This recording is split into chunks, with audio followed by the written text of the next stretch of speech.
that's sort of the progression I see of getting to transparent pricing. And I've taken a few people through that, and they always come out the other side quite happy that they've had transparent pricing, because especially in a market that doesn't have transparent pricing, it can be a real differentiator. Like you said, you're going to travel on to the next person who does have public pricing. You might even still book a demo, right? You might still book a sales call, but you know more. And that's what I want to build. We want to build confidence in the buyer. So that means they need to know they're making a safe bet. And how do we do that? Give them as much information as we can about how we do things. Hi, welcome to SaaS Half Full, the only show serving B2B SaaS marketers. I'm Lindsay Groper, EVP at Panblast. I will be both your host and bartender today. I had an awesome discussion with Bill Wilson, who is the founder and CEO of Pace Pricing, and we talk all things B2B SaaS pricing and packaging today. And hot take, write it down, it is not what you charge, but how you charge. And if you're listening to this saying, Lindsay, we don't even have a pricing page, it's exactly why you need to listen to this episode. Bill gives really easy ways to stair-step into a comfort level if you're not willing to share your pricing of what you can do to help your customers get quicker into that commit category. So if you care to, grab a drink and join me as I speak with Bill from Pace Pricing. Hey, Bill, welcome to SaaS Half Full. I was excited that you and your team reached out. We have a topic that we've explored a bit in the past, but it's been a minute. And the world of packaging and pricing for SaaS is stale every year. And I think it's been a couple years since we've talked about it. So welcome to the show. I am so excited that you did the thing. You made your mocktail. I can see it. I know most of you are audio only, but like he has the mug, he has it all mixed up. He has the accoutrements. Well, you are way fancier than I am because I'm at home today with a sick kid. I'm usually in the office and have things there that I make a cocktail with, but I just was going in between him and here. And so I grabbed the closest thing, which was in a can. It is called Ranch Water. It's a Ranch Rita. It's a margarita style seltzer. So that is what I'm going with today. It is noon on a Friday. Like that's a respectable hour, right? And day of the week. So cheers. Thank you for joining me. Thank you. So Bill, today we're going to be talking about SaaS pricing pages, do's, don'ts, how to assess, how to troubleshoot. Before we dive into that, though, I want to just quick background so our listeners understand who you are, where you got your start, and then certainly want to hear what Pace Pricing does today. But how'd you get your start and how'd you end up in the world of SaaS pricing and packaging, which is something very specific? I've been in software for 25 years. I came up writing software for, consumer grade software all the way to enterprise software. And at the time, we were selling to a lot of B2B SaaS companies. So we were building a lot of companion apps. And all the founders and the sales leaders and stuff would ask us, where did you get this tool? And I said, well, we built it ourselves. And so we heard this enough. And my head of sales, Taylor, he kept pushing me to, let's turn this thing into a product. So we decided to build a company. So we built a company called SalesRight in 2018. And it was specializing in helping B2B SaaS companies sell, and specifically doing this through this visual quoting tool. And so we built it. And then fast forward a couple of years, in 2020, we were acquired by FastSpring. But during that whole time, I was talking to sales leaders constantly. I was founder-led sales. I was on the phone talking to them, and almost every single time, I'd get into a conversation about pricing. And they would always ask, well, what do you think of our pricing? You see a lot of pricing. Is this good? Is this not good? What does this look like? Yeah, we don't sell that. It's really hard. We don't ever surface that. Our customers don't understand it. Those kinds of conversations. So I found myself kind of consulting for pricing during that period.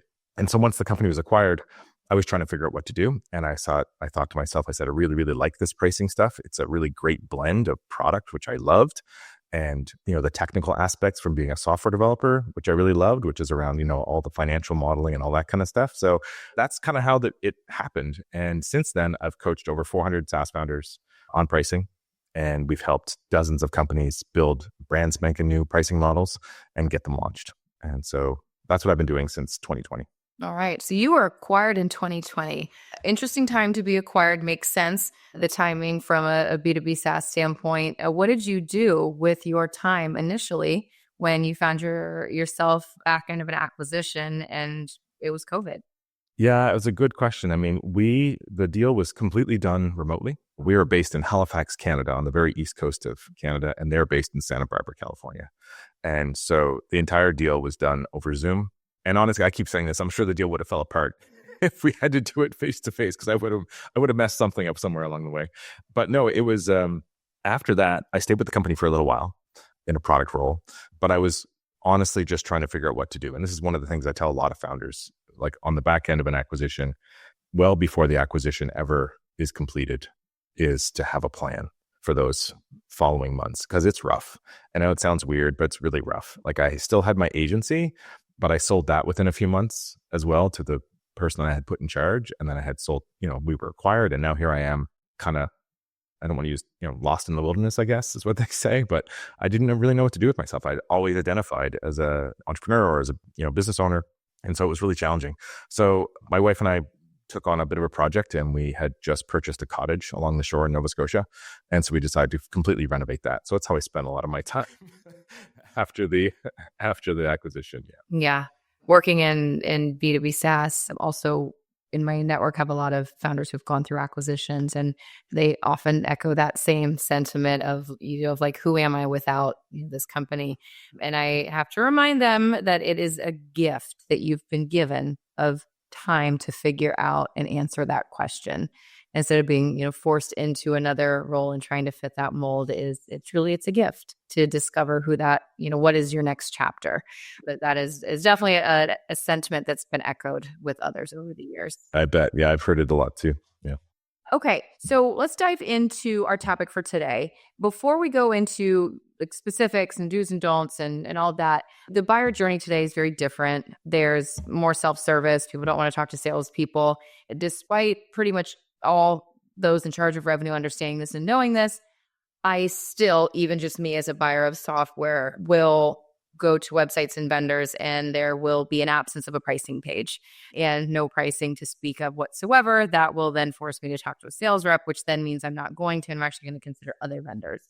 So let's exclude the enterprise sale, long sales cycles, high deal size. Let's exclude that from the conversation. Why wouldn't B2B SaaS companies have transparent pricing today? Is there ever a reason that makes sense? I want to start there because it surprises me in today's market that still exists, or I guess that still doesn't exist as a pricing page. Yeah, absolutely. It is one of those. Where does it come from? I think it comes from this idea. I hear a couple of things. One is this, well, we need to be able to explain it to our customer and so they can really see the value. And I'm like, okay, we have a value connection problem. If we can't, steer people towards value with our pricing, then that doesn't work. Oh, we're afraid we're going to scare off, prospects. And I'm like, well, your pricing page really should attract the people you want and repel the people you don't. So if people are in market for a piece of software and it happens to be pretty expensive and that's what the price is, and they see that, maybe the bright people will actually decide to book a demo. Other reasons, mostly around competition. People are scared to put it out there because maybe some of their competition doesn't publish their pricing, and then they want to protect it. And I often tell them, I said, you're not protecting anything. I said, if I really want to, I can get anyone's pricing pretty well. There's lots of firms around that specialize in competitive intelligence, and they can go off for a very small fee and get you the pricing. So you're not really hiding it from anybody when you do that. So I really think it comes down to a little bit of confidence and a little bit of fear, which I guess are probably two sides of the same coin. And when I say confidence, not confident in how they connect value and how they could actually explain that on a pricing page well, or just not confident that they're in their position in their market, how they would actually show up against competition. And so those are a couple of reasons. I'm sure there's lots of others, but those are the ones I hear a lot. Is there ever a good reason to not include or to not have a pricing page, in your opinion? Again, let's exclude the enterprise sale. If you're selling software and you're B2B SaaS, you absolutely have to have a pricing page. Now, what goes on that pricing page can be different. So I often say to people, if you're not going to publish your pricing, there are baby steps you can take towards transparent pricing. And so the very first thing you should do is, if you're not going to publish a price, publish how you price. Because I often tell people it's not really how much you charge, it's how you charge. Like, how have you structured the model? Okay, cool. We charge per seat and we have a platform fee and we have some add-ons. Like, just be transparent about how you structure a deal. And I think that's a baby step towards it. And this often helps founders get there. The next step after that is, if you've got how you price on the website, put a starting at price. You don't have to put every single price. Just put a starting at price. Starting at, $3,000, starting at $299, whatever it's going to be. That's, again, another baby step towards it, because now, okay, we're at least setting the bar, we're setting the floor, and that really should attract and repel the people we don't want. And we're telling you how we price, because people want to sort of figure out how they're going to grow with you, how they're going to scale, that kind of stuff. So they want to understand how the pricing model works itself. And then finally, after that, once you get those 2 steps under your belt and you realize that everything's still going great, then you could start to actually do prices on tiers. So you actually start exposing your packaging a bit more with actual prices. And I guess that's one thing I should have mentioned earlier. The very simplest thing you can do, of course, is just, here are all the features we have, right next to a form that says, get in touch. This is what we do. And then in there, if you can service how you price, that's probably the best baby step. So that's sort of the progression I see of getting to transparent pricing.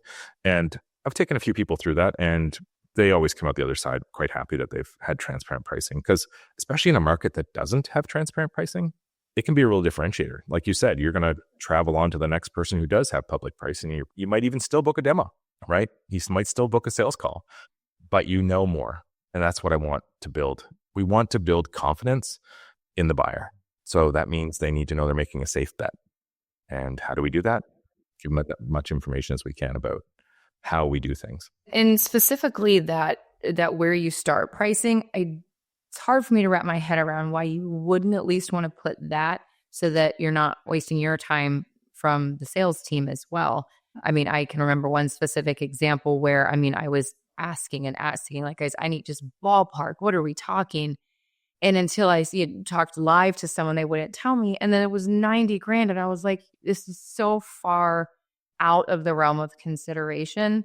It was such a waste of time, but they wouldn't communicate even any like ballpark minimum entry point pricing. And we got on the call, and it was, of course, that was the last thing that we talked about, because they think they're going to sell us on the value, right?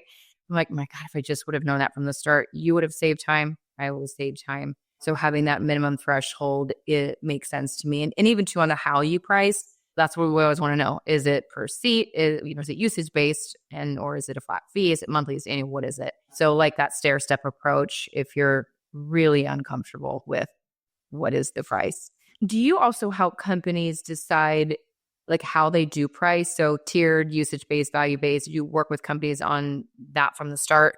Yes. My company, Pace Pricing, that's what we specialize in. We help B2B SaaS companies really nail their pricing. And that involves lots of deep research, lots of data, those kinds of things. And we kind of restructure their pricing models, everything from how it's packaged to what the value metrics are, all that how you charge part. And then, of course, like we set it up against competitors in the marketplace and really understand it and then validate it. So that is one of the things. And this is sort of how one of the ways I got into really digging deep on pricing pages, because you can build the best model in the world, but if you can't communicate it well, there's some challenges. And the model really kind of should communicate itself. But at the same time, we find ourselves in situations in the company where we're running these validation interviews with real customers with the new model. And therefore, we actually have to mock it up what it might look like. And oftentimes, our pricing page is quite a bit better than what our clients came in with. And so they'll often end up adopting that at the end of the projects. Sort of how I really got into the pricing page side. It sounds like you're oftentimes coming in a reevaluation phase, as opposed to, from the start, we have product market fit. Now what's our pricing? What are some of the triggers or things that folks should look for to know that, there's a lot of issues, right? It's hard to know even where to start.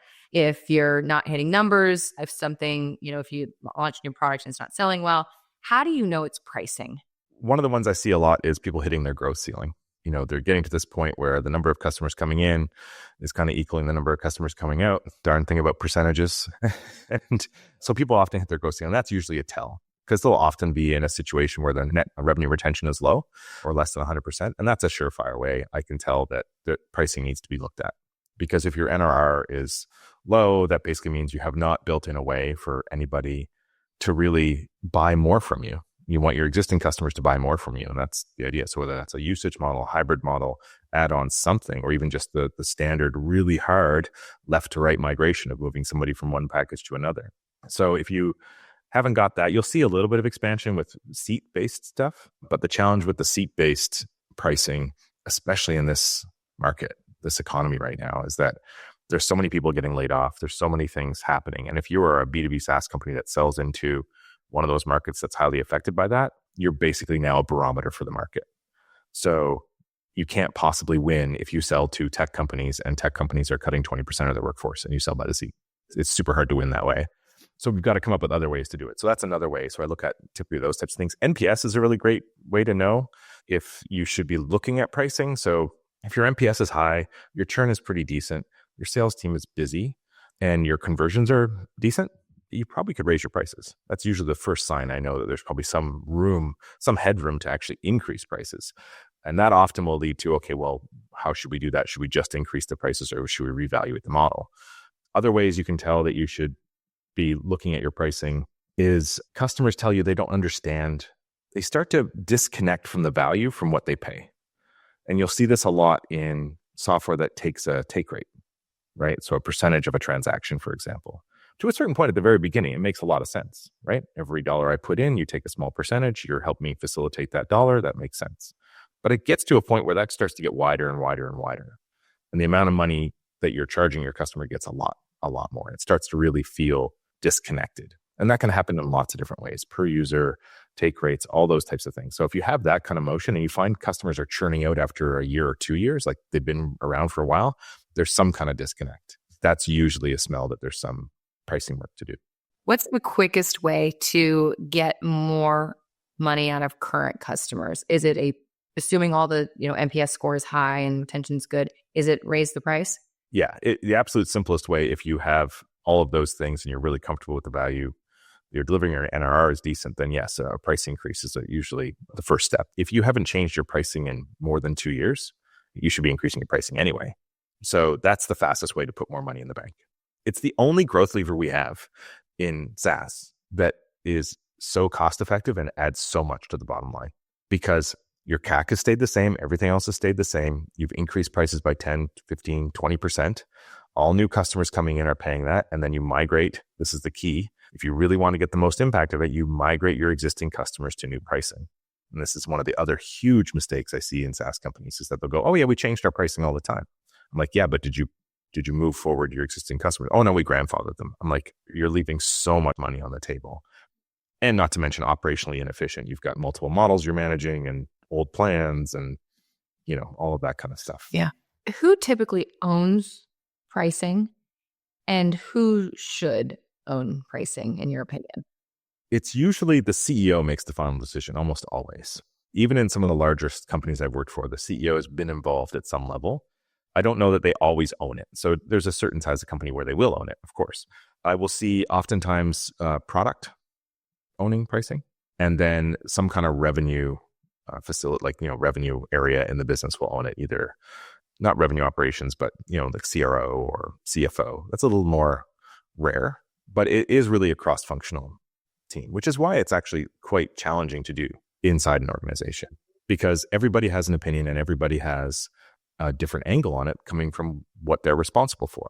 So product marketing thinks about it differently than marketing, that thinks about it differently than sales, that thinks about it differently than product, then thinks about it differently than customer success. So all of those areas have some kind of input on it. And that can often lead to conversations that kind of go around and around, and they don't really end up doing anything. They're like, well, I guess we can't really decide, so we'll just leave it as it is. It's the ostrich approach, right? Your head in the sand. Right. I recently just explained that analogy to someone. They didn't understand why I must say it enough, and said, I don't understand. And I was like, well, and I had to pull up an image and the whole thing about head in the sand, so you're hiding from it. It's surprising to hear that even in bigger companies, the CEO is involved in the pricing discussion. Do you think that is of value? I mean, is that a benefit to have pricing reach that level? I mean, is it that important of a discussion to warrant a CEO's involvement?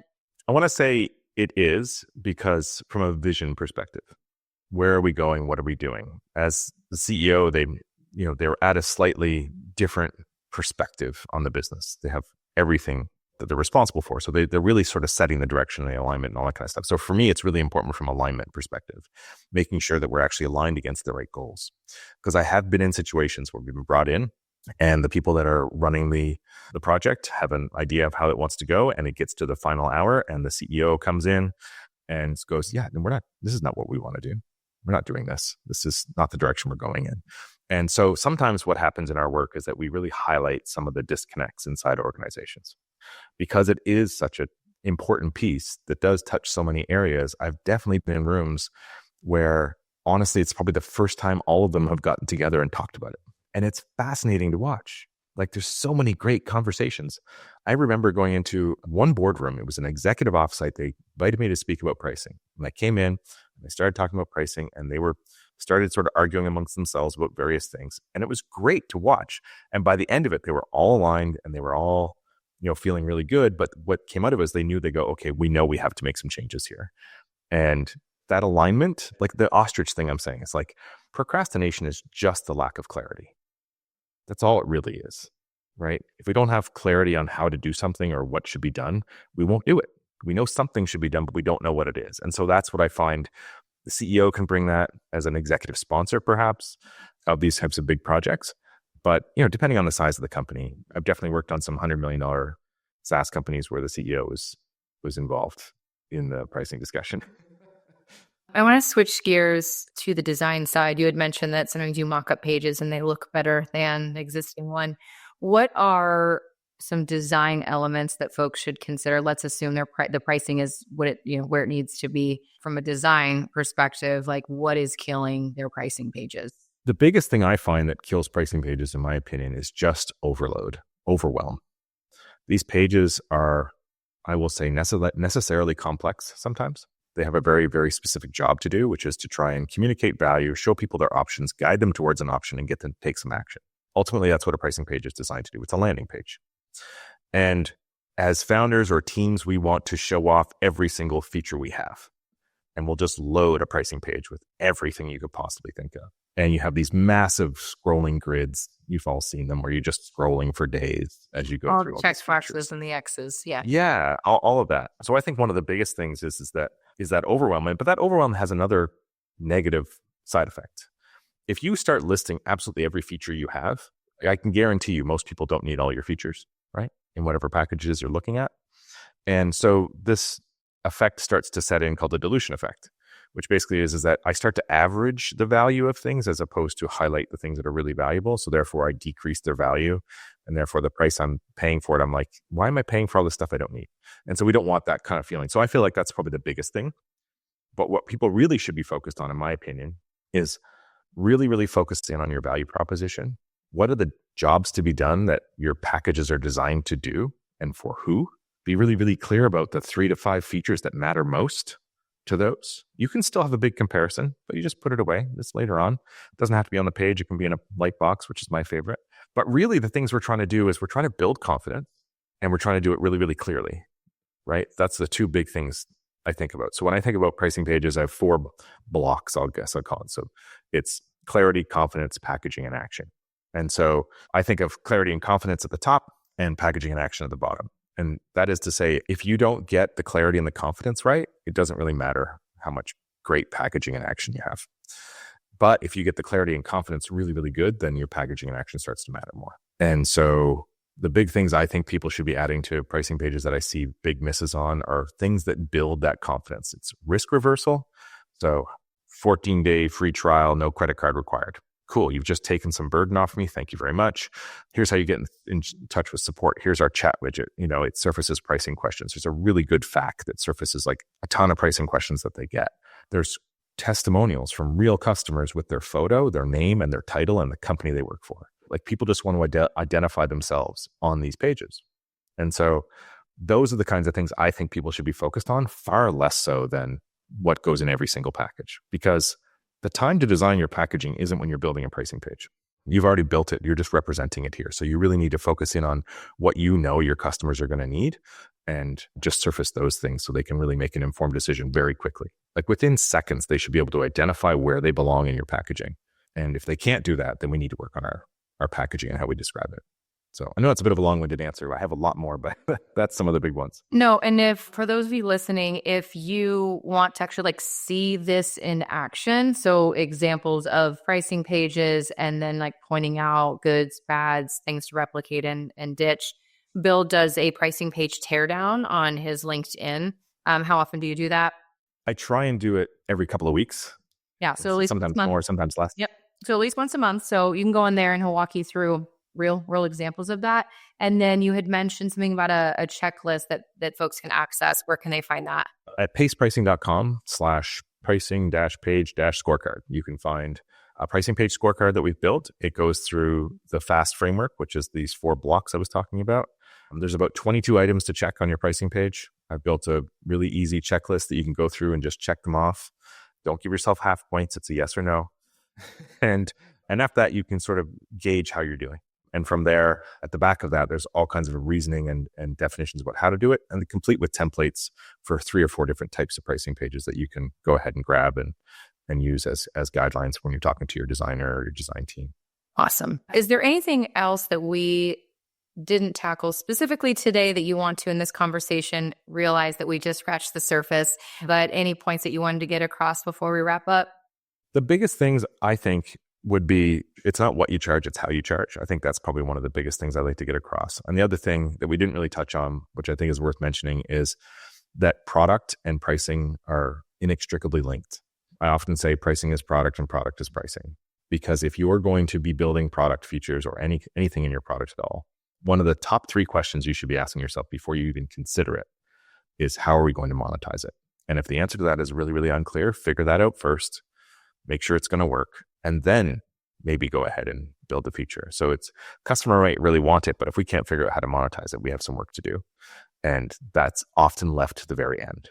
And I find that that's sad, because it can really impact how you build the feature, right? Maybe it does end up getting built usage-based, but you now haven't built it in such a way that you can easily monitor that or take control of it or any of those kinds of things. So I think it's really, really important to be considering monetization before you dig into any new product features. Great advice. Awesome. Well, Bill, I ask all of our guests at the end of each episode the same question, which is, do you have a favorite or signature toast to send us out? Oh my goodness. The only one that comes to mind, and I don't actually remember it, but I think it's a Spanish toast or a Mexican toast where it's like, the up, the down. Arriba, abajo. Yeah, that's the one. Yeah, that one. Yeah. It's funny because I asked this question, but mine is literally, I'm a cheers gal. I don't have one. So, a cheers is perfectly acceptable answer. Cheers. Cheers. Thanks so much for joining me, Bill. I appreciate the time. Thank you. It was great. Thanks for having me. Thanks again to Bill for joining me on SaaS Half Full. Really enjoyed that conversation. Hopefully you took a couple of things away as it relates to your own pricing pages, or if you are not yet comfortable listing your pricing on the website, at least you have a couple areas of guidance on how to get you closer to that. Really appreciate the listen, and until next time, bottoms up.